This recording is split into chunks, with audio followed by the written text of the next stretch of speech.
Welcome to Chillin' 101. We hope this video helps. In this video, I will explain how to make a hard kite. First, let's gather our essential materials.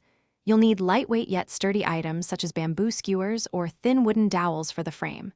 For the kite surface, a durable plastic sheet or ripstop nylon works best. Don't forget strong adhesive tape, a sharp pair of scissors, and a long, reliable string for flying. Having everything ready makes the building process smooth and enjoyable. Now, let's build the frame, which is the backbone of your hard kite. Cut 4 pieces of your chosen material, like bamboo skewers, to a length of about 24 inches each.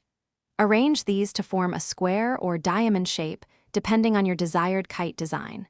Securely tape all the intersecting points, ensuring the frame is rigid and balanced. This strong foundation is crucial for stable flight. With the frame complete, it's time to attach the sail.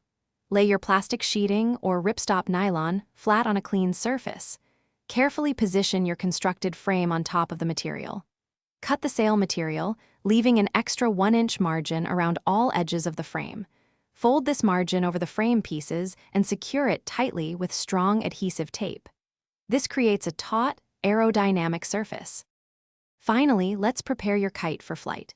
Create a 2-point bridle by attaching a string to the top and bottom points of your kite's frame. The bridle line should be about 1.5 times the kite's height for optimal balance. Attach your flying string to the bridle's loop. For added stability and flair, consider adding a long, colorful tail. Now, find an open space and enjoy your first successful flight.